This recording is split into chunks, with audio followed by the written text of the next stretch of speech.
Welcome to Culture Corner. It's great to have you here. Thank you so much for joining us for this engaging conversation that we'll be having in this space, looking at the arts, which is they're more than just entertainment. They are powerful drivers of national growth, mental well-being, and economic opportunities. And this discussion, we seek to explore the true impact of the creative industries, highlighting their role in shaping Jamaica's future. And to help us do that, we want you to stay tuned for Patrick Earle, JCDC dance specialist, who will be sharing insights on the cultural and economic value of the arts. We have Gabrielle Evans, Denbigh Culture Club president, will be examining how creative expression supports mental health. And Okere Bremmer, Herbert Morrison Technical Culture Club past president, will be exploring the challenging perceptions of financial stability in arts careers. If you are new to this space, I am Winsome Sharia Witter, your host for this forum. And let me tell you, this conversation promises to unpack what it will take for Jamaica to fully embrace and invest in the hearts. And I trust that you are ready, because I'm sure our guests are ready. And let's welcome back for the umpteenth time, Patrick Earle, JCDC dance specialist. And I was sharing before we came on screen that every time Patrick comes in this space, he's looking at his work in a different format, and he gets to explore and share with us his expertise so that we can keep learning and growing from it. Patrick is joined by Gabrielle Evans, our president for the Culture Club over there in Denbigh High School. And if you're here, Denbigh, let's see you in the comments. And we're also joined by Okere Bremmer, Herbert Morrison Technical Culture Club past president. Welcome to you all. Thank you. The comments are open. Herbert Morrison, Denbigh High, and the other culture clubs represented here. Let's hear it from you, and let's get you in right away. We're going to be sharing. We want to hear from you.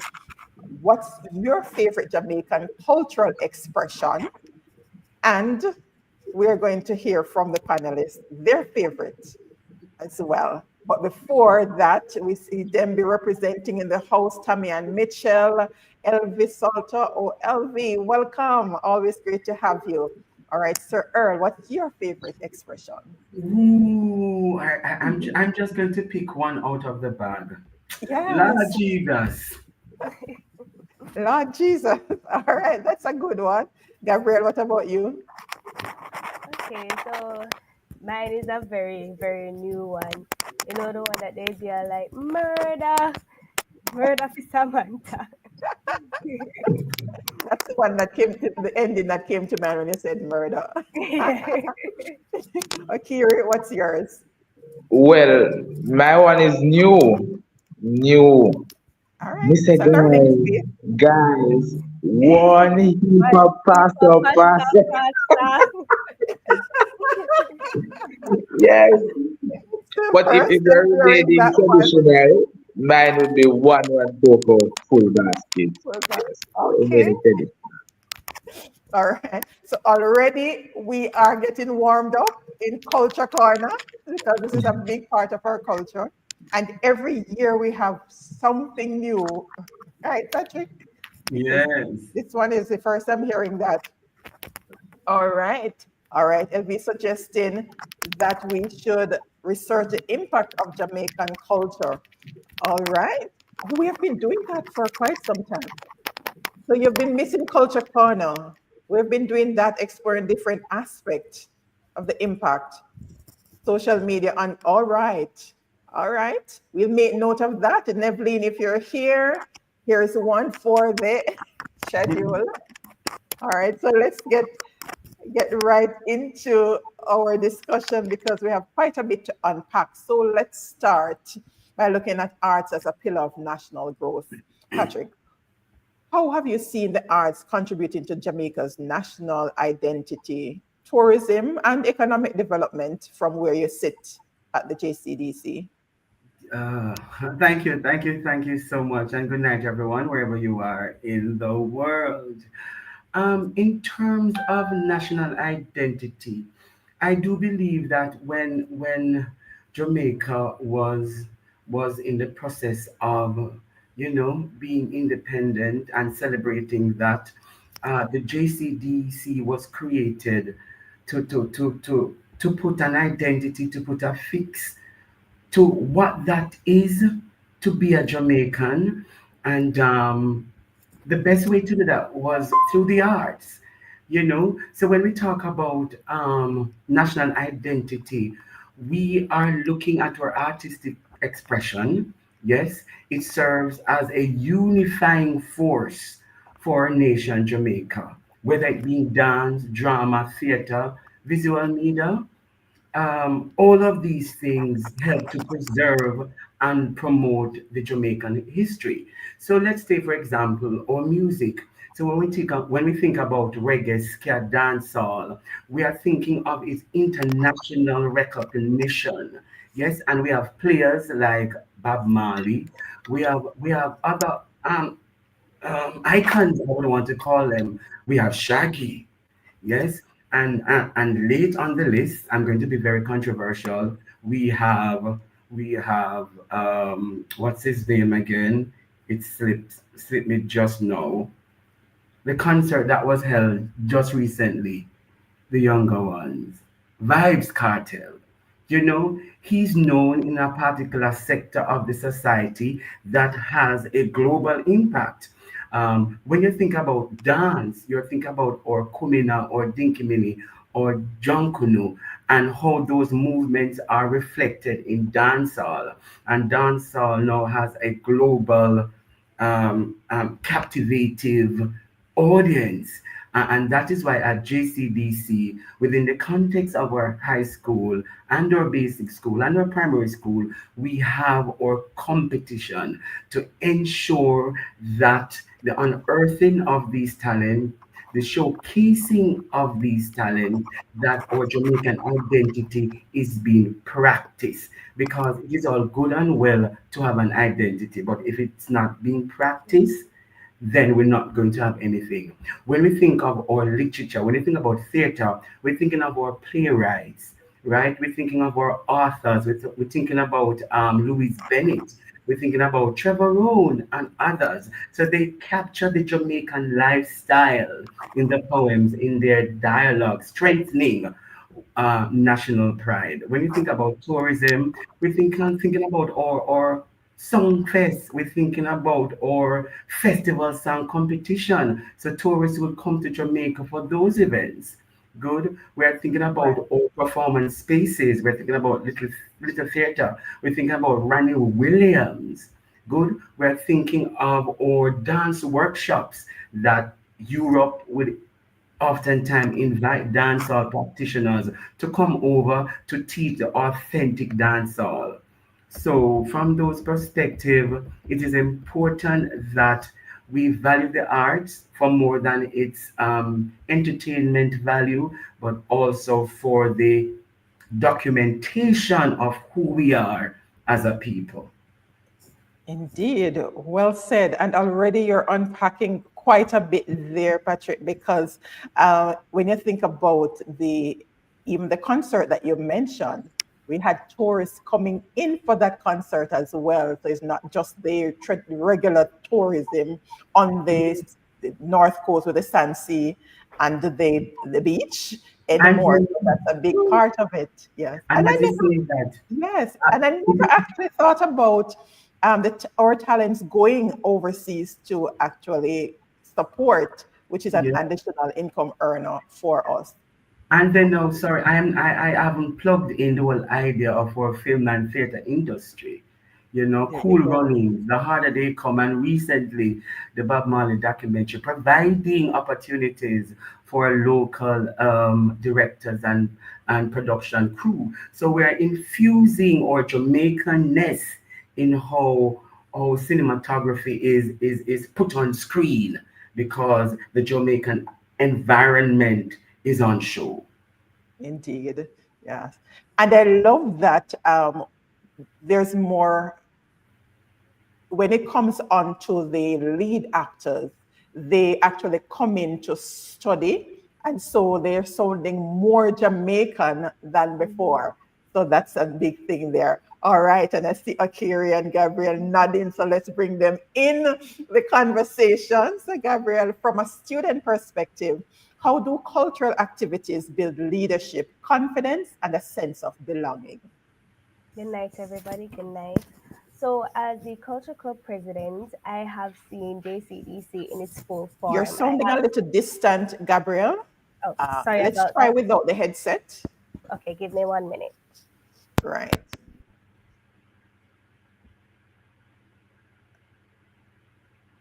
Unmute.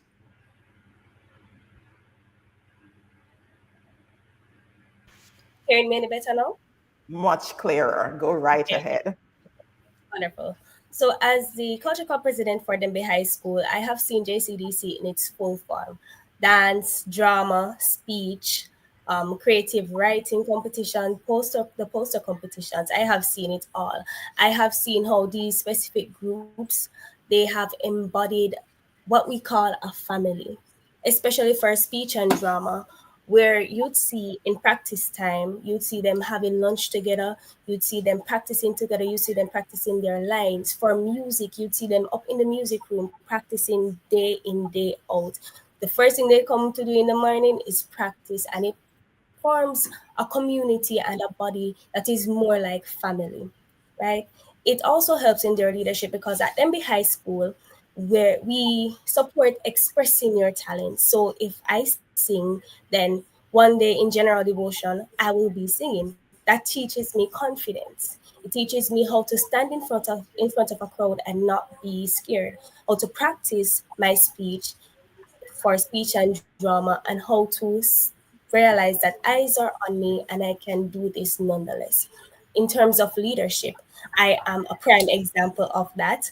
I have been in the culture club since grade 7, but I have been in the competition since I think it was grade 10. Yes, since grade 10. No, it was grade 9. Yes.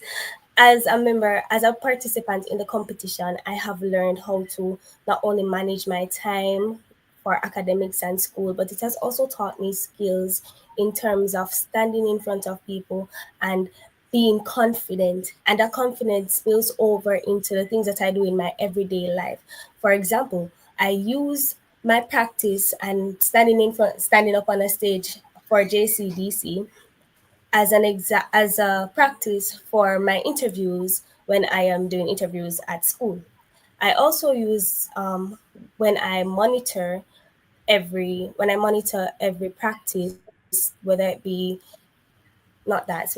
speech and drama or music, it helps me to be aware of my surroundings, to be aware of what is going on around me, and to better help my peers. So yes, that's how JCDC has impacted me, and performing has impacted me and my club members at MB High School. All right, that is great.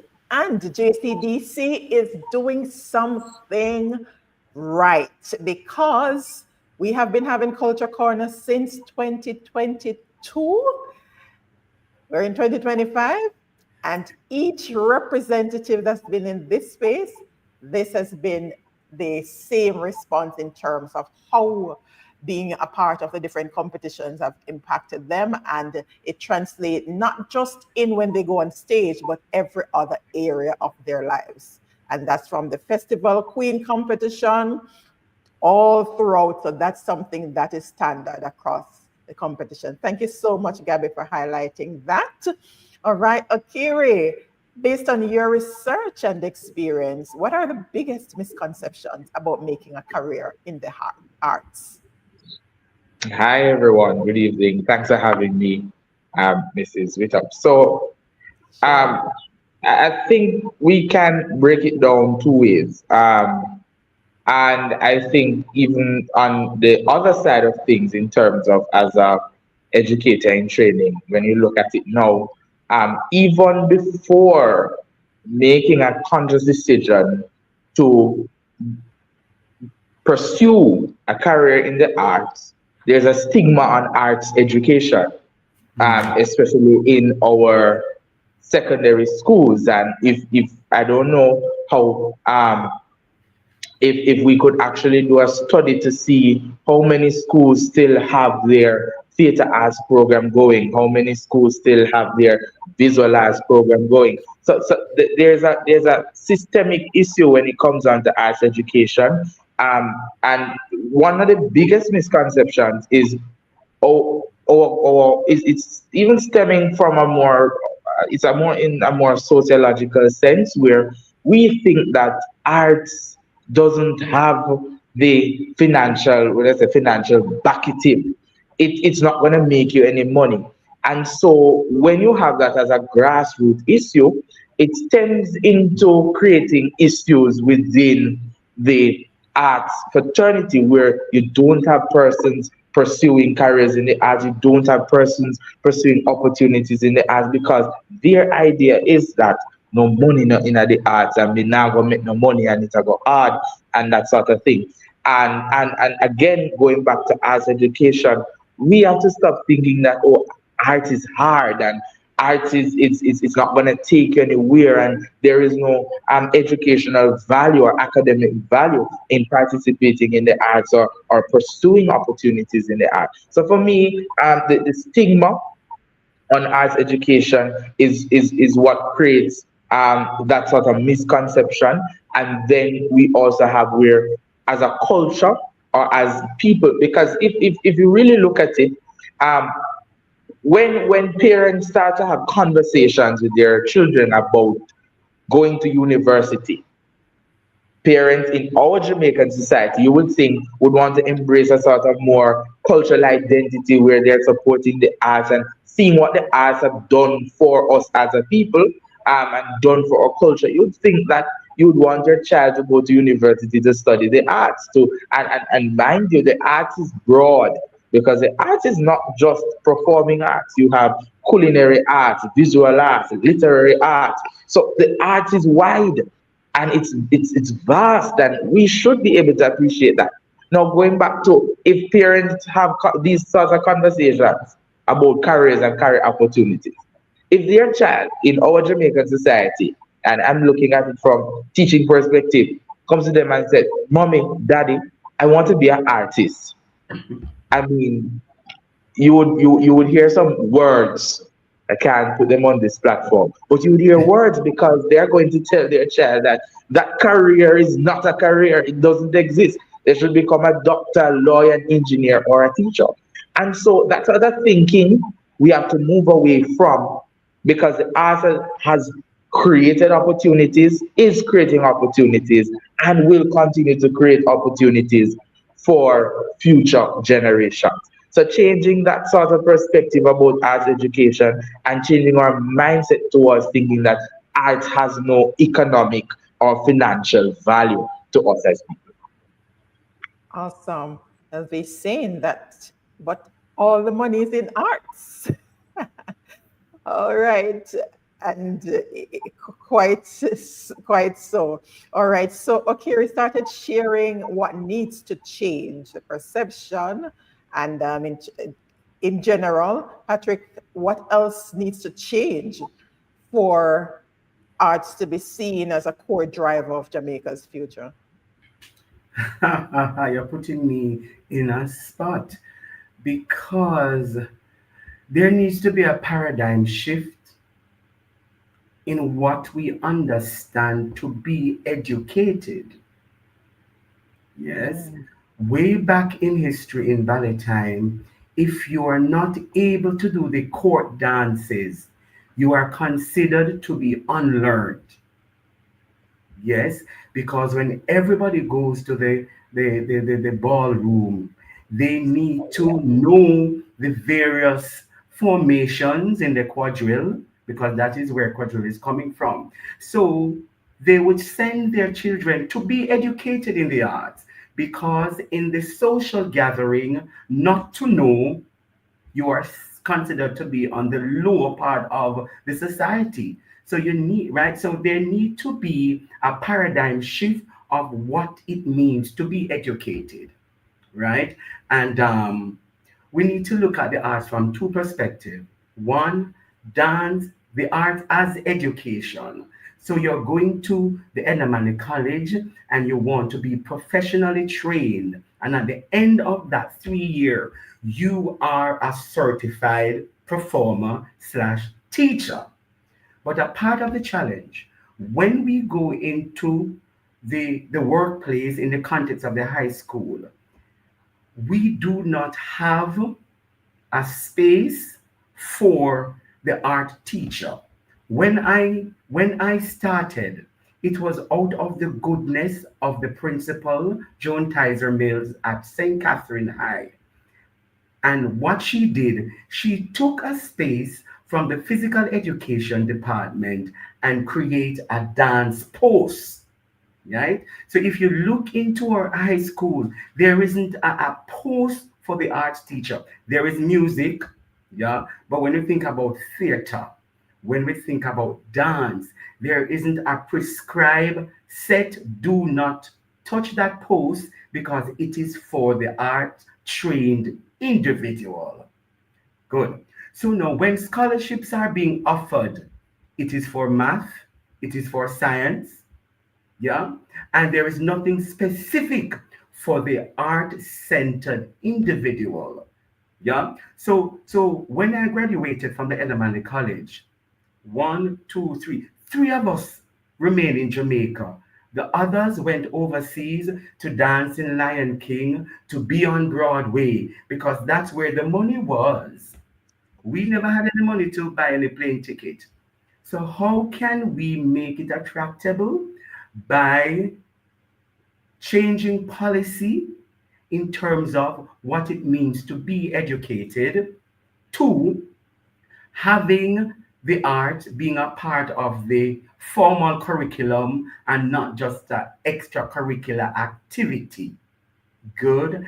And thirdly, when it comes on to election time, the artists need to be a part of those discussions. Yes, because you are using us in tourism. You are using us in the orange economy. So we need to allow our voice to be heard, and that is when the paradigm shift will be shifted. All right, that's a good way to put it. Paradigm shift will be shifted. All right, let's bring Elvie in. She's saying pulling the children from extracurricular activities as punishment. If we do that, we are creating problems, Elvie, and I suspect that's what you are sharing in terms of one of the ways. I suppose you're responding to the question, what needs to change? So we need to stop pulling them. Correct me if I'm wrong, if you're saying we should stop pulling them from extracurricular activities as punishment. That's one way to address that. And then JP Hazel Vaz, welcome. Loves the idea of bonding arts to beautify and edutain. Yes. All right. Gabrielle, anything to add on to that before we move to the next segment? What needs to change for the arts to be seen as a core driver of Jamaica's future? I fully agree with my panelists. I also think that there needs to be a different perspective on arts, as it not just being a form of entertainment, but also our culture. It is not just us going on stage to sing or to perform a Miss Lou poem. It is a part of our culture. It is what is embedded in our DNA. It is our roots. It's where we come from. If I come on this panel discussion, I'm a chat patwa, you'd hear that, oh, she chat too bad, she not have no look at this, she not have no look at that, she's not educated, but it is our language. It is our language. Speaking patwa is our language.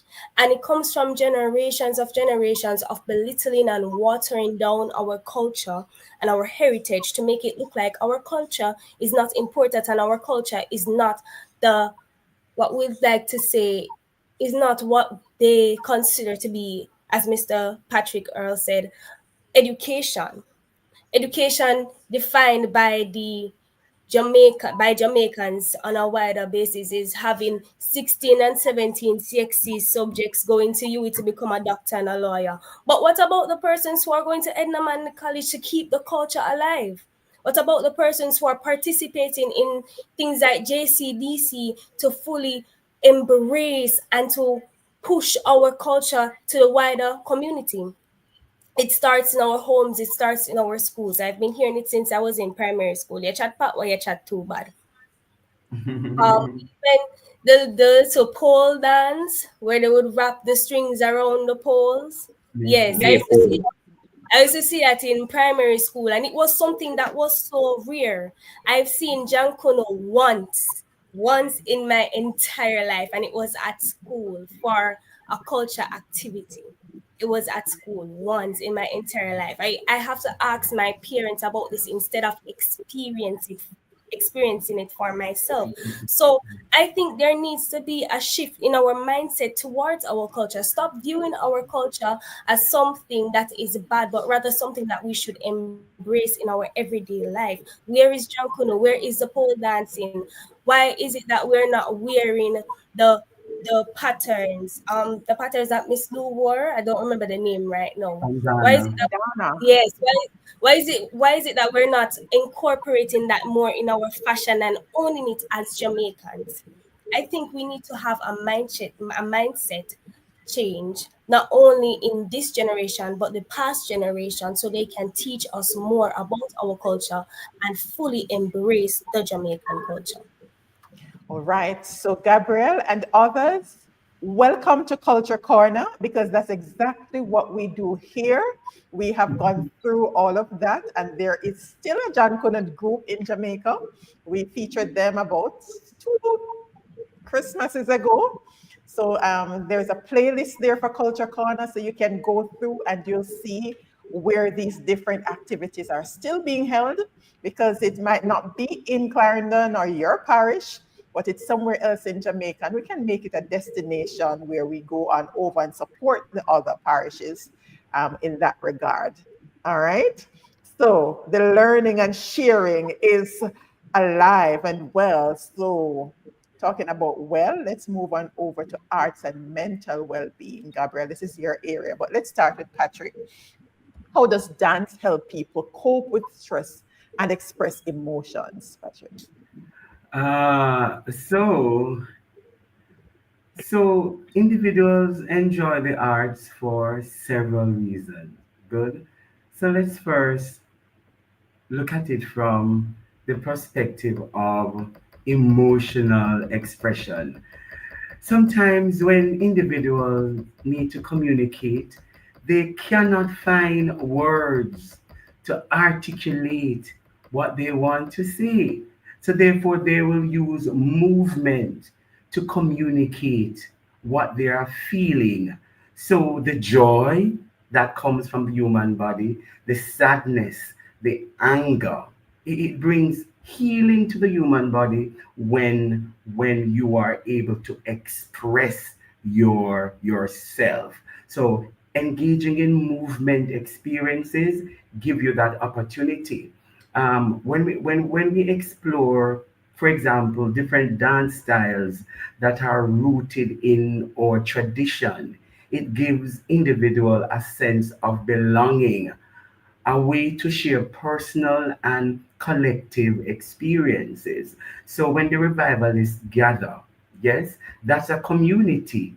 So you feel safe in that community. You are secure in that community. When we talk about kumina, and we talk about nihilism or the state or being in the state of possession, that is a form of cleansing and renewal for such individuals, right?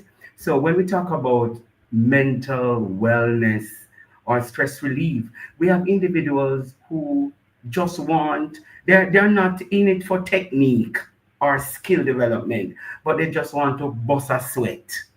That is an opportunity. Also, when you are dancing, You are not thinking about the stress of life, but you're thinking of the immediate enjoyment. So when you dance, you release what we call these happy hormones. Good. When you dance, you reduce anxiety, depression, because the mind is a powerful space and you are hearing the drum. You are dancing with your community. Everybody's smiling. So you feel again a sense of togetherness. One of the panelists spoke about the rehearsal, going to rehearsal in the morning, and a sense of community, being a part of that community, and you get a sense of belonging. As a dance teacher, um, you are in the teaching and learning process with students.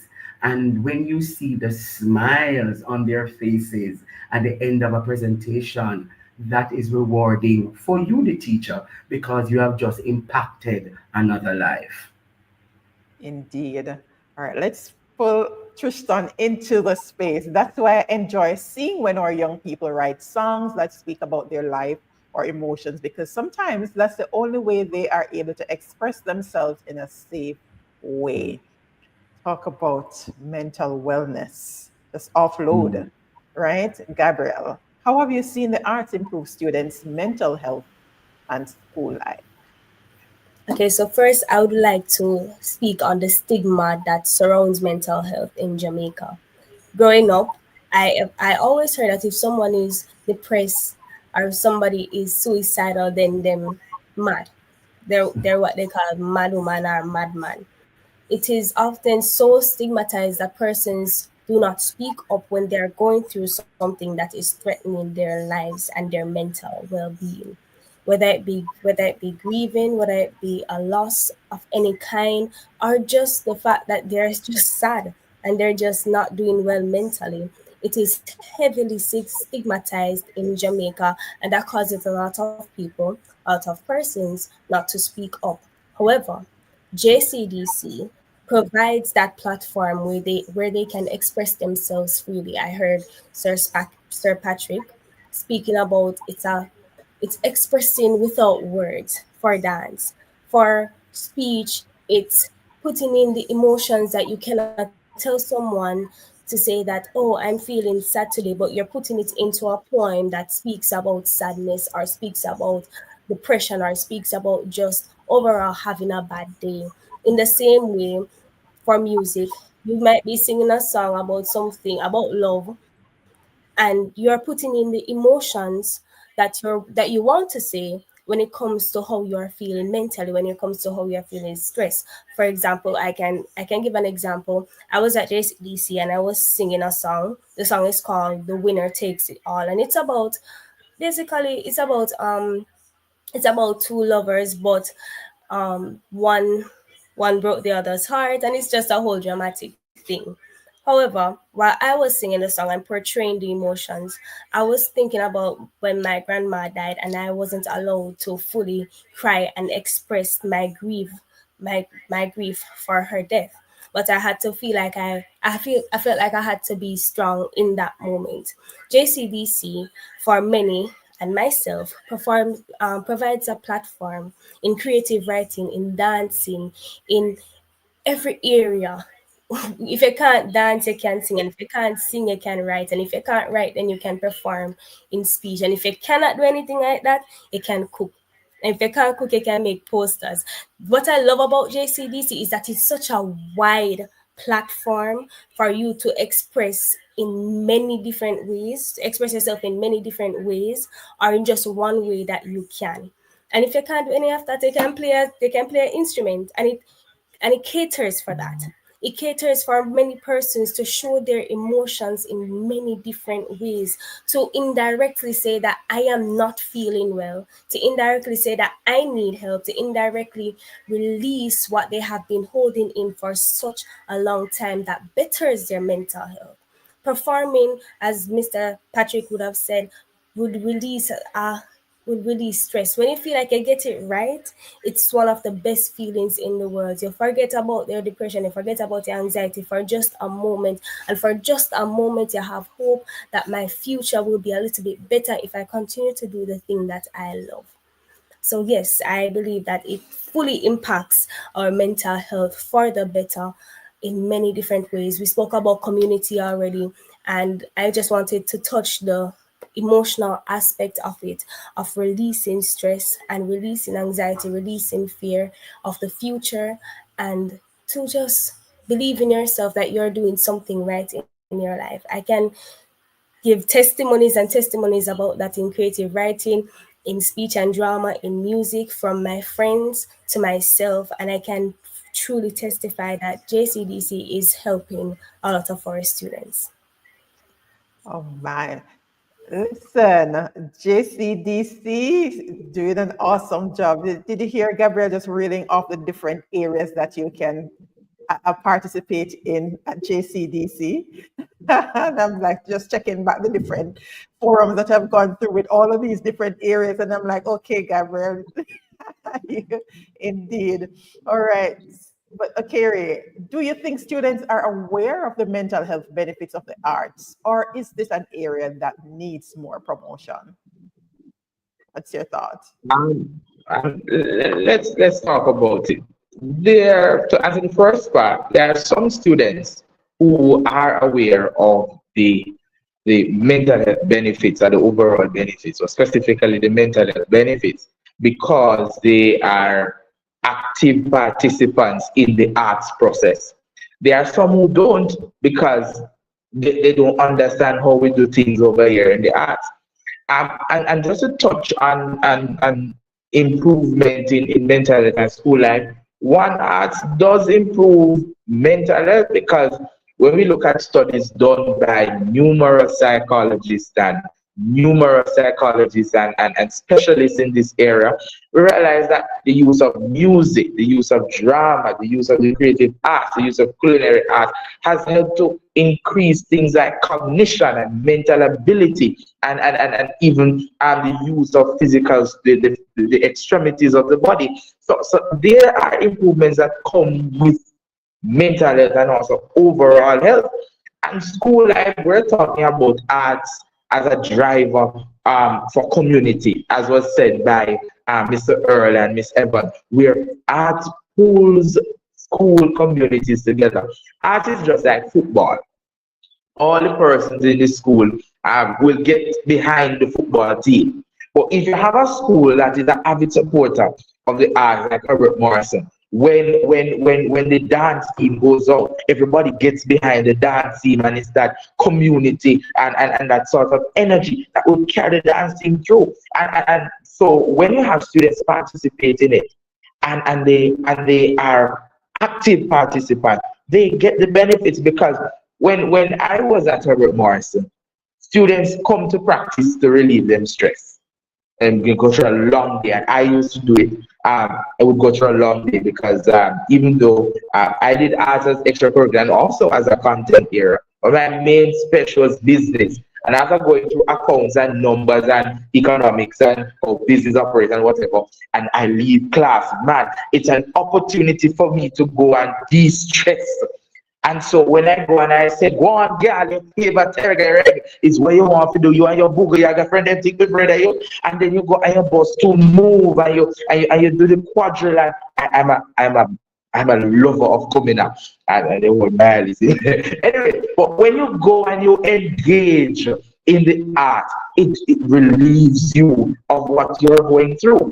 And I've seen where students they have gone through so much, and even where I am now, go through so much, and the art serves as the avenue for that improvement in mental health, in that improvement in character, that improvement in emotion and feelings. And so art does provide that benefit in terms of mental health and helping students to become better.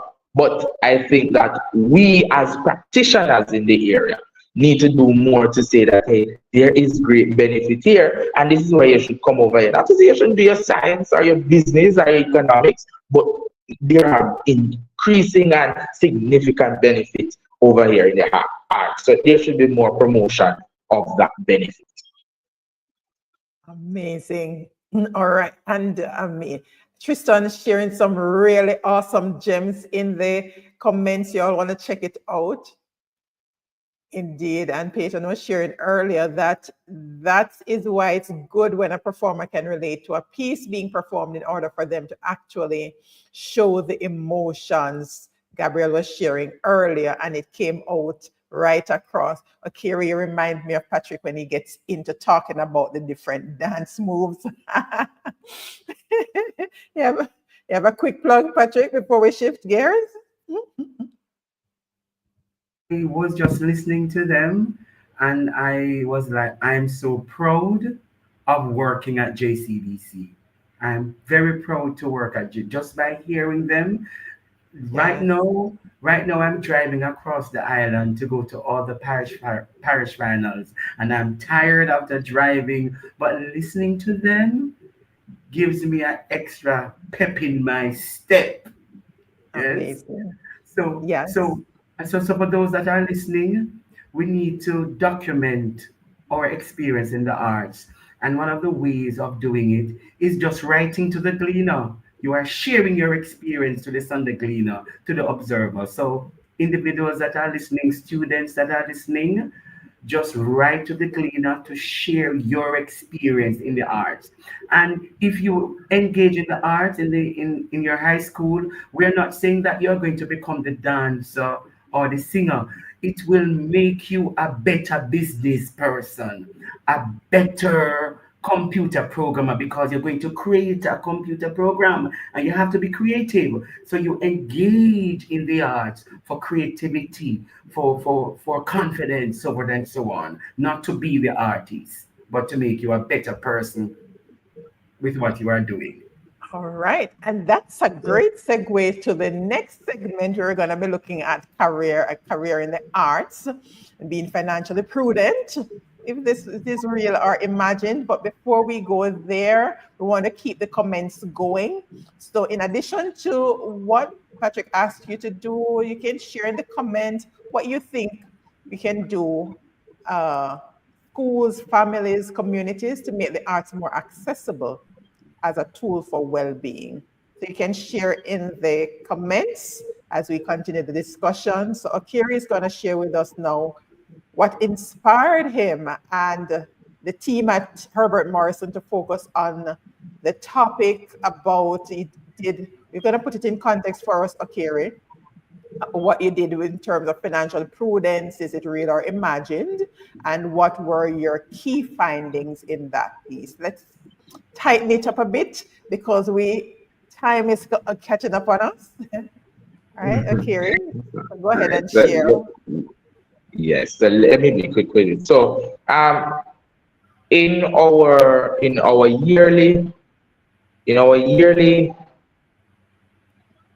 completion of SBAs and IAs, well, now everything is called SBAs, we have to produce a research that is sent up to the Caribbean Examination Council, consistent with what we do in the subject area, which would be Performing Arts Unit 1 and Unit 2. And in Performing Arts at the Cape level, there's a more specific focus on the blue economy in terms of how do we put arts in context. So in grade 11, you learn about arts and the benefit of the arts, and you practice the arts, so you're involved in doing the craft. But now, when you reach Cape now, you are applying entrepreneurial concepts and ideas to the art in terms of how can we use art to generate revenue, or how can we use art and venture into entrepreneurship. So in terms of careers in the arts, that would come up in terms of would an individual venturing into the arts, would they make money, or would it be beneficial to them financially? Is it a wise decision financially to go into the arts?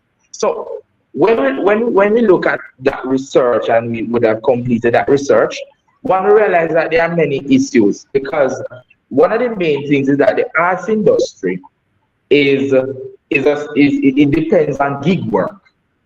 So that's the more sort of performing arts side of it, where you go out and demonstrate. They depend on gig work. So you have to go and somebody call and say, hey, I need a dance here, or I need a speech here, or I need to do something here. And so that is how artists make their money. You have those established ones that in terms of musicians that work with record labels, and that puts them out there, but they also actually suffer from this type of gig work sort of thing that they have to depend on. And then you also have where there are small amount of creatives that it's hard for them to sustain themselves still because of this sort of gig work idea. And then we came across some challenges like passion versus financial stability. And that's even an issue in teaching now, where do you continue to teach because you're passionate, or do you discontinue and move to another location because you need more money? There's a sort of play on balance in with that sort of idea. It's a sort of value proposition. We're saying, is it that we're going to be passionate and still continue despite not making it financially, or is it that we're going to pursue more conventional careers that will make us those big bucks? And then what you also have is where, even though you have artists, these artists are not being paid what they are worth. So you have artists and creatives who will go there and they will do their work and they will put themselves out there, but then they are not paid at the level of their international colleagues. So as Mr. Earle said, he's here, and maybe he's doing, I would say he's doing much better now. I would assume he wants to do better. But if compared to his international colleagues, who he said that would have gone up, they would have been maybe doing way more and benefiting way more from their craft than those who are in our current Jamaican society. And then that segues into the fact that there needs to be more, and this came up in the research, where there needs to be more governmental and non-governmental investment in the arts industry. Now, it is since of late that the Ministry of Culture has really stepped up their game in terms of their support of cultural initiatives. The JCDC has been doing well for a long time, and that is commendable.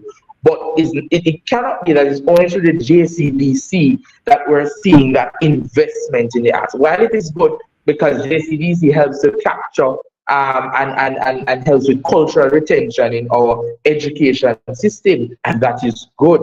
But then what about the other areas of our society and of our economy that need to benefit from that investment? So this is good, but we need more of that investment in other areas of the society and other areas in large of that blue economy.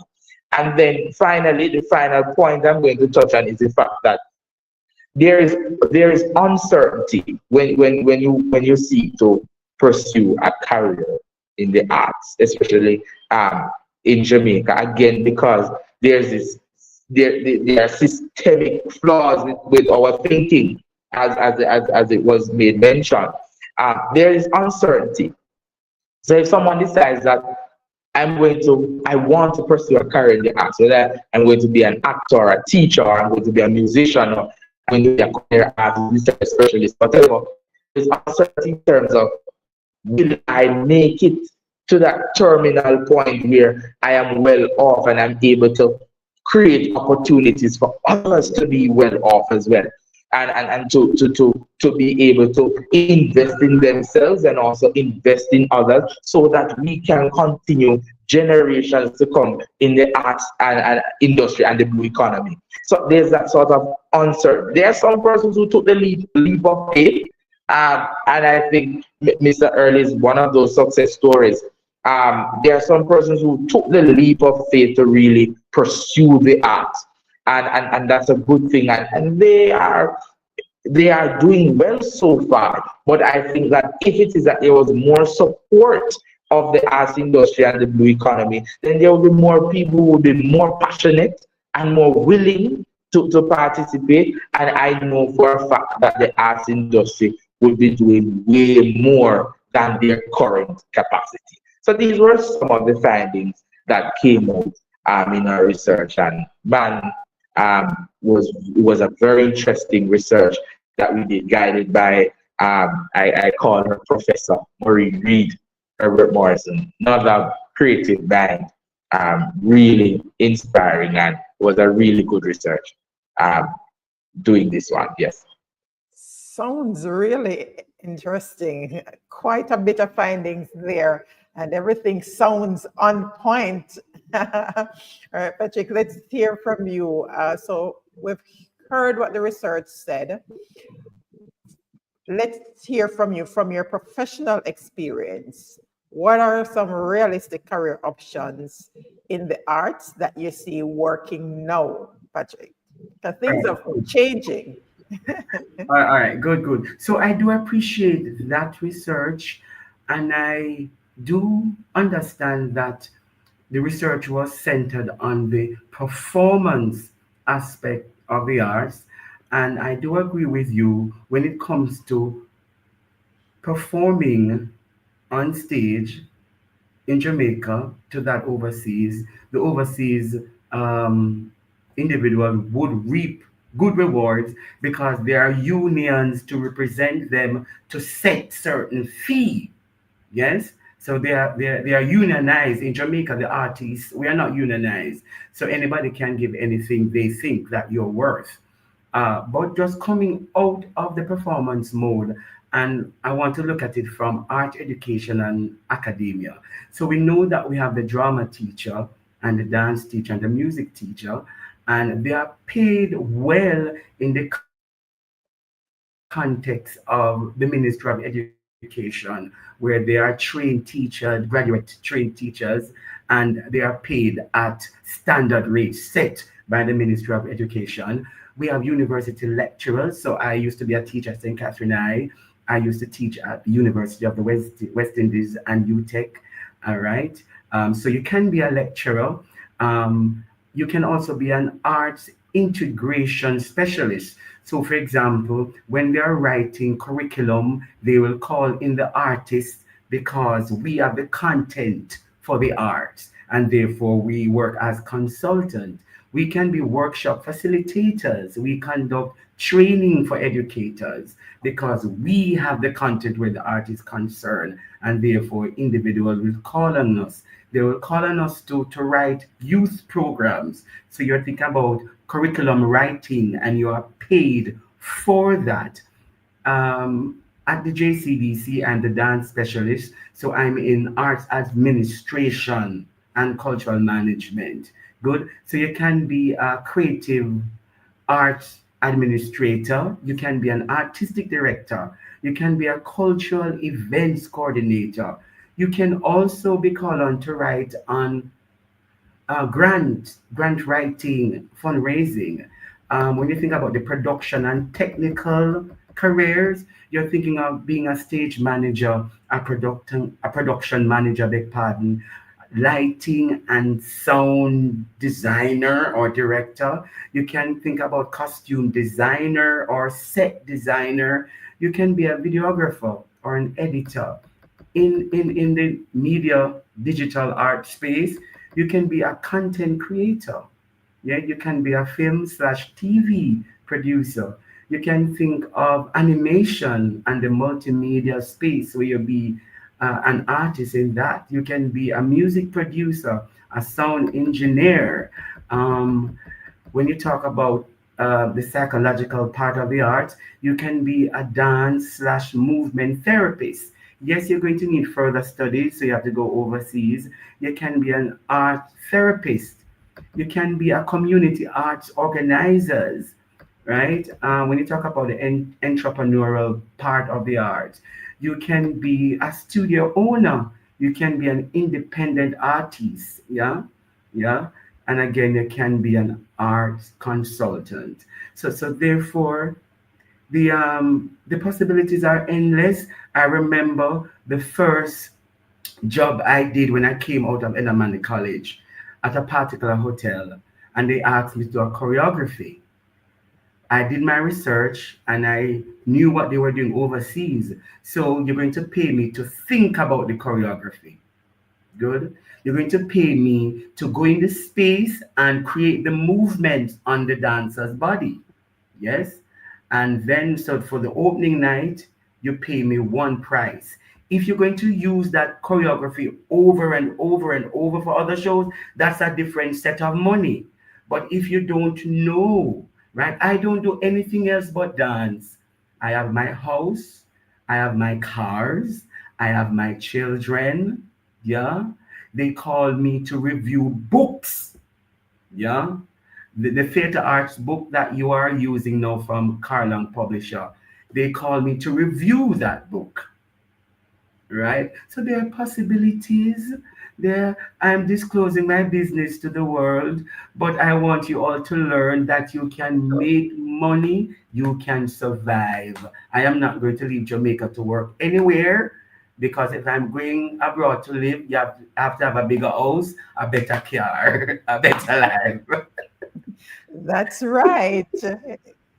If you're going to trade in Jamaica, it must be for something bigger and better, right? But that, as you said, the possibilities are endless. And what I've realized is just about zeroing in on your area, really learning your craft, and you'll be surprised how others are able to see benefits that you're able to offer that you didn't even think of Yes. before. And, and if I may, what I often, there's a course at Enamani College that I used to teach called internship. And I tell the students, in order to gain respect, you have to professionalize what you do. So you wear your dance clothes in the studio, but when you're going to a business meeting, you must dress the part, shoulders square, put on your jacket, and be ready for the business room. It is not a dance studio. It's not the stage. Well, it's a stage, but the attire is different. Yeah, a different costume, right? Yes. Because depending on the role you're playing, your costume changes, right? The same thing. That's right. All right. Let's hear from Gabrielle. Gabrielle, what are your peers in Culture Club thinking? Are they seeing the art as a passion, a career, or both?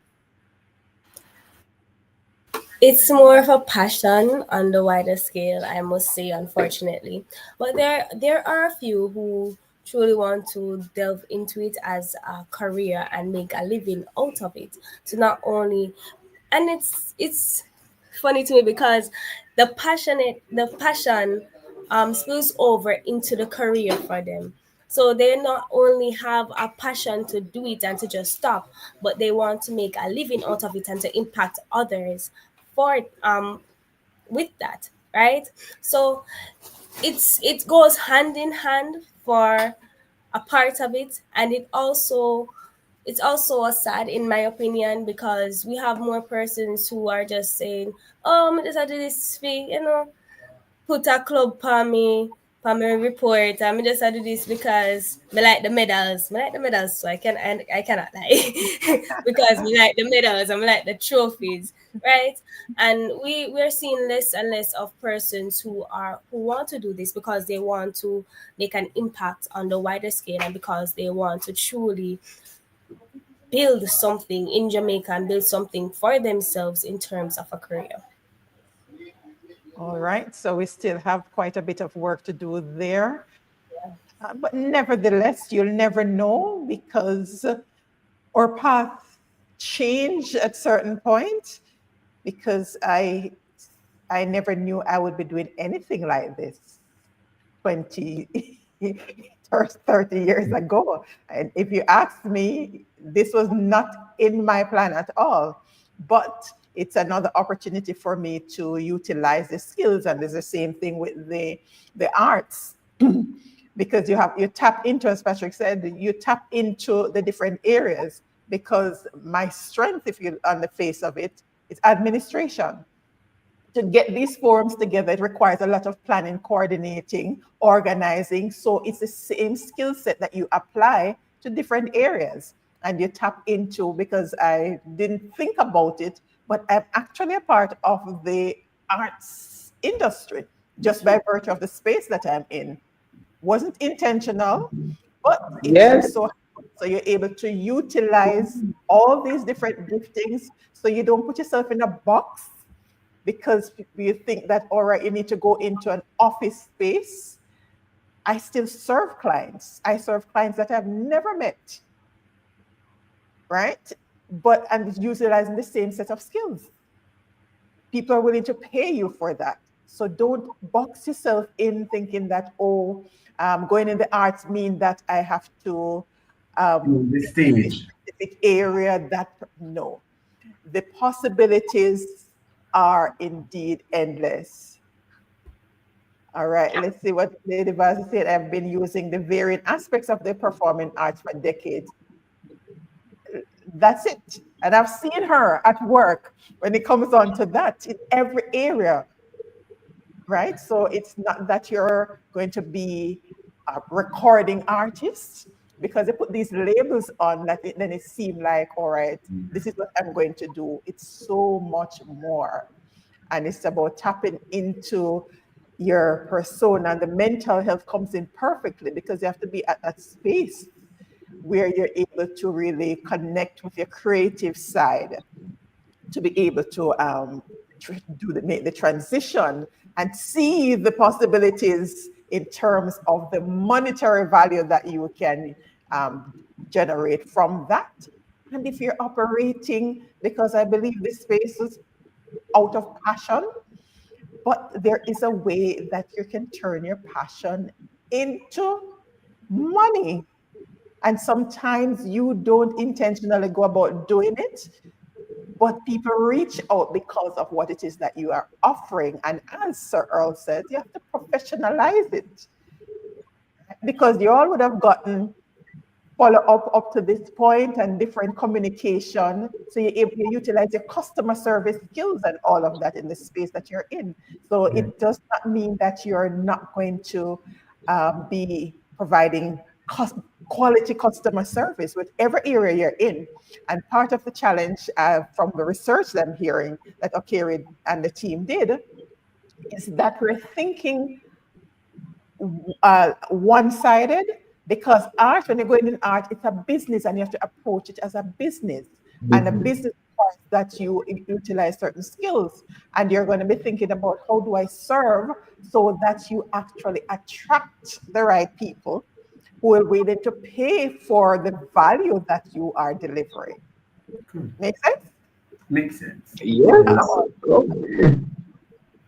All right. Let's see, let's just bring in, we're over the 1 hour mark, but this is really engaging conversation. Let's hear what Kemoya says. It would be great on Careers Day in school that arts representatives, a number of the primary schools have been doing it, I was surprised a couple of years ago. I was invited to two primary schools to share about what I do in this space, because students, they call it content creator, some says YouTuber.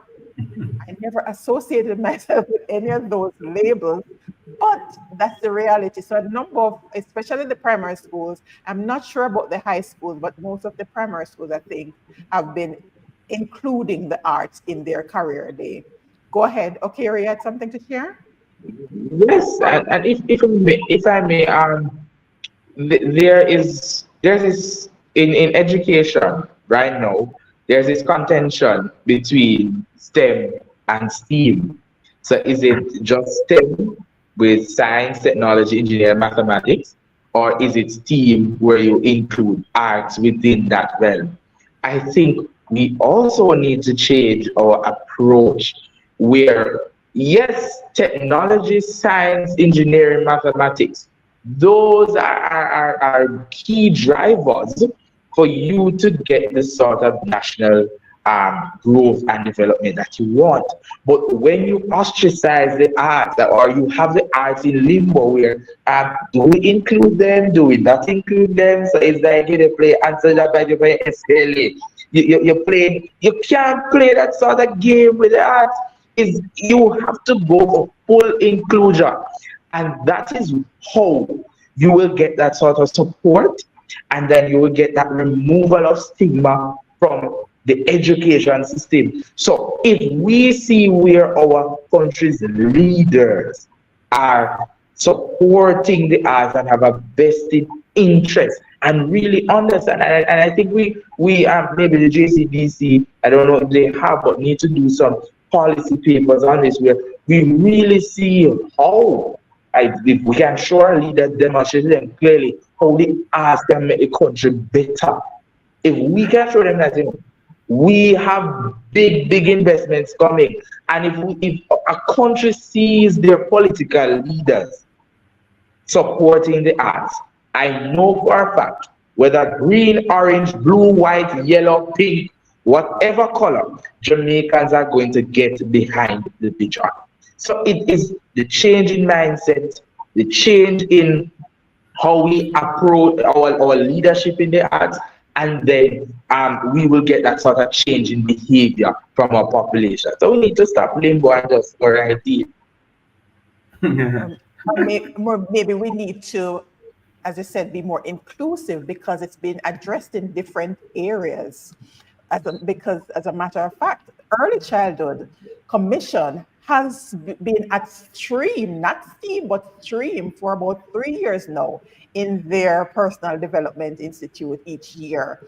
So they're at that level, and I think that's where it starts, at the early childhood level, where they're actually zoning in and utilizing. Patrick was in one of our early childhood segments last month. And if I may, yeah, man, correct. Sure. And the thing with the Early Childhood Commission, they are intentional to the usage of the arts. Yeah, you have to be intentional. In the past, our prime ministers knocked head with Professor Rex Netterford. Yes, and causing them to think of culture not as a brand, but as liberty. Full stop. I work at JCDC. I won't say anymore. Let's study first. Yes, and you're on Culture Corner, brought to you in partnership with the Jamaica Cultural Development Commission. So we do not want to do anything to damage that relationship. All right. But if I may say, please, I just want to congratulate these two students on the platform. You have warmed my heart, because oftentimes I try to tell teachers, it is more than the medals that you receive. The fact that you have taken students to JCDC to engage in the competition is rewarding. It's not about the bronze, the silver, and the gold, but it's the fact they experience healthy competition to strengthen their emotional sensibility. Indeed. Bless you and spread the joy of the JCDC experience. Thank you. Okere and Gabrielle are sold. No question about it. They are sold. So whatever area you're in, because we've seen it, even those in the medical field, they are tapping into their creative energy and earning from both areas. So you don't have to choose one over the other. All right. And that is where we come in, the educators, the parents, the guardians, community group leaders, justices of the peace. We have some on here. That's where we come in, because we have to be part of that guiding system that helps to steer the young people and encourage them along their path. Because some of us have been on this earth for decades and we're still figuring it out. Yes. So we need to help them and encourage them so that they can explore the different aspects of who they are as individuals, who they are as Jamaicans, so that we can contribute to the greater good. All right. This is just such an engaging conversation, and the comments are rolling in. Thank you so much for being a really engaging audience. And if you enjoyed this discourse as much as we did, be sure to share with others, tag them on the different platforms and send the link. It will recording will remain on YouTube, so you can watch it, pause, and go back and watch. But if you prefer to read, not to worry, we've got you covered. There's a blog recap that comes out on Monday with the highlights at serenityresourceconnector.com. So you can use that. And if there are others in your network who prefer to read, they can send them the link so they can catch that. The link to the recording will be in the blog as well. So you can just hop on over and check out the section that connects with you more. Share it with those in the diaspora as well. We have some folks from the diaspora who tune in from time to time to see what we are going on with here in Jamaica. And they're always happy to see that we are creating this space where we can continue to unearth and preserve and share our Jamaican-ness. Patrick, Earle, JCDC dance specialist, Gabrielle Evans, our president for the Denbigh High School Culture Club, Okere Bremmer, Herbert Morrison, Technical High School Culture Club past president, and now educator in training. So he's walking the walk. Thank you so much for sharing your rich insights. I mean, the future looks brighter and brighter each week when I get to share in these spaces. Thank you to the teachers who continue to mold these young minds and to support the strengthening of our culture. Parents, guardians, thank you for supporting, continue to support. For those students who are in the arts, listen, there's so much untapped potential in each of us. And as long as we are above ground, let us continue to explore the different avenues to see what it is that gems lie on the inside, and connect with us here in this space. Outside of culture, we do community development, local governance, youth. As a matter of fact, Tuesday, March 11th, we have our youth forum. We started with quarterly. The youth have asked for more time on the platform. So we're now doing a monthly youth forum, second Tuesdays. You don't want to miss that conversation there. So please share the link. For those who are not yet subscribed, go ahead and subscribe so that you can get all the information, the resources that are there. Gabrielle was sharing earlier about John Kuno. We're going to send her right over to, is it St. Thomas? John Kuno? The group that's active. St. Mary. St. Mary, that's right. St. Mary. They have an active group there. They're still looking for funding to keep the activities going, but they are still pressing through and making it work. So what we can do is tap into the other areas of our expertise to generate income to put into our passion area until it's able to earn enough for itself. All right. Let me thank you again for those who are able to join us live and stuck with us until this time. Thank you so much. For those who are watching the replay, thank you. Continue to display your Jamaican-ness. Gabrielle, it's okay. I heard that I don't talk patois good, but I still was a little patois now and then. And it's becoming more accepted now, even on national TV and radio, you hear bits and pieces of it. So things are changing. So thank you again. And thanks to our awesome team at JCDC. Super busy for Reggae Month in February, but we're still able to pull this off. So if you got the link late, please see with us. JCDC was really flooded for February, and then we had the holidays. So thank you so much for tuning in at such short notice. The recording will be here, so continue to stay tuned. Have yourselves a fantastic rest of the night. Thank you. Bless you. All right. SRC Culture Corner Live Forum is brought to you on first Thursdays at 8 p.m. in partnership with the Jamaica Cultural Development Commission, JCDC. Visit our website at www.serenityresourceconnector.com and subscribe to receive our weekly blog post. Join us again on Tuesday at 8 p.m. for our Youth Empowerment Live Forum. Thank you for watching.